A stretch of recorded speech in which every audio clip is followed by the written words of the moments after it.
आजकल पटना से लेकर दिल्ली तक राजनीतिक गलियारों में बस एक ही सवाल घूम रहा है। क्या बिहार की सियासत में एक नया अध्याय शुरू होने वाला है? और इस पूरी कहानी के केंद्र में है मुख्यमंत्री नीतीश कुमार। देखिए, चर्चा ये है कि बिहार की राजनीति में सबसे लंबे वक्त तक मुख्यमंत्री रहने वाले नीतीश कुमार अब शायद राज्यसभा जा सकते हैं।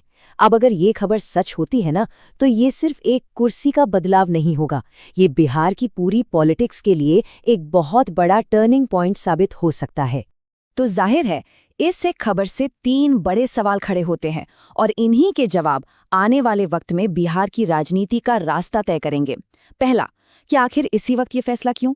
दूसरा, क्या ये बिहार में लीडरशिप चेंज का संकेत है? और तीसरा और सबसे बड़ा सवाल, अगर हाँ, तो फिर बिहार की कमान किसके हाथ में होगी? इन सवालों के जवाब ढूंढना इतना आसान नहीं है। इसके लिए हमें पहले नीतीश कुमार के उस लंबे राजनीतिक सफर को समझना पड़ेगा, जिसने उन्हें करीब 2 दशकों तक बिहार की सियासत का सबसे बड़ा चेहरा बनाए रखा। तो चलिए, कहानी शुरू करते हैं एकदम शुरुआत से। बात है 70 के दशक की, जब एक नौजवान इंजीनियर राजनीति की दुनिया में अपना पहला कदम रख रहा था।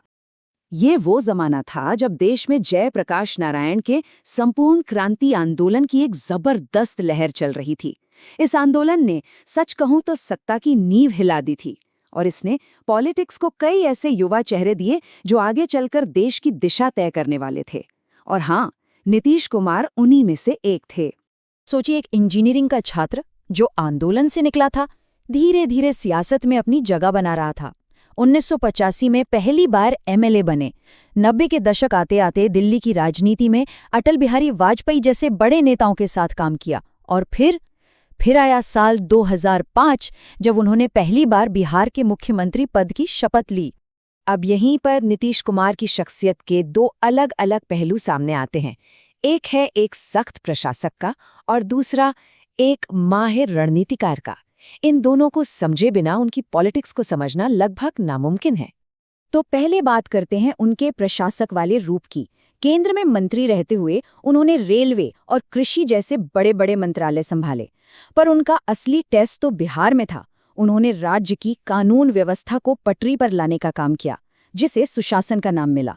गांव-गांव तक सड़कें बनवाईं और उनकी साइकिल योजना, उसने तो न सिर्फ लड़कियों को स्कूल तक पहुंचाया, बल्कि समाज की सोच पर भी गहरा असर डाला। लेकिन हाँ, 2016 में शराबबंदी जैसे उनके कुछ फैसले जितने बोल्ड थे, उतने ही कंट्रोवर्शियल भी रहे। लेकिन इस सुशासन बाबू की इमेज के साथ साथ उनकी एक और पहचान बनी, और वो थी एक बेहद चतुर रणनीतिकार की। उन्हें अक्सर पॉलिटिक्स का टाइमिंग मास्टर भी कहा जाता है। उन्होंने बिहार में सत्ता में बने रहने के लिए हमेशा समीकरणों को साधा है। कभी वो बीजेपी के साथ एनडीए का हिस्सा रहे, तो कभी अपने सबसे बड़े विरोधी आरजेडी के साथ ही महागठबंधन बना लिया। उनके आलोचक इसे मौकापरस्ती कहते हैं, तो उनके समर्थक कहते हैं कि ये बिहार के हित में लिए गए फैसले थे। पर एक बात तो साफ है, उनके हर मूव ने उन्हें बिहार की राजनीति के सेंटर में बनाए रखा। तो उनका ये पूरा सफर समझने के बाद चलिए घूमकर वापस उसी सवाल पर आते हैं जिसने ये सारी बहस शुरू की है। नीतीश कुमार अब राज्यसभा क्यों जाना चाहेंगे? देखिए, जो पॉलिटिकल एक्सपर्ट्स हैं वो इसके पीछे 3 बड़ी वजह बता रहे हैं। पहली, कि शायद वो अब दिल्ली की नेशनल पॉलिटिक्स में कोई बड़ा डिसाइसिव रोल चाहते हैं। दूसरी वजह ये हो सकती है कि वो बिहार में लीडरशिप की अगली पीढ़ी के लिए रास्ता साफ कर रहे हों। और तीसरी संभावना कि ये आने वाले चुनावों को देखते हुए उनकी कोई बहुत सोची समझी स्ट्रैटेजी है। अब वजह चाहे जो भी हो, एक बात तो पक्की है, अगर नीतीश कुमार बिहार की पॉलिटिक्स छोड़कर केंद्र का रुख करते हैं, तो ये सिर्फ एक नेता का जाना नहीं होगा, ये बिहार की सियासत में एक पूरे दौर का अंत होगा और एक नए चैप्टर की शुरुआत। और जब भी कोई दौर बदलता है तो सबसे बड़ा सवाल यही होता है कि अब कमान कौन संभालेगा, अगला मुख्यमंत्री कौन होगा। फिलहाल रेस में कई नाम चल रहे हैं। उनकी सहयोगी पार्टी बीजेपी से सम्राट चौधरी और विजय कुमार सिन्हा जैसे बड़े नाम हैं।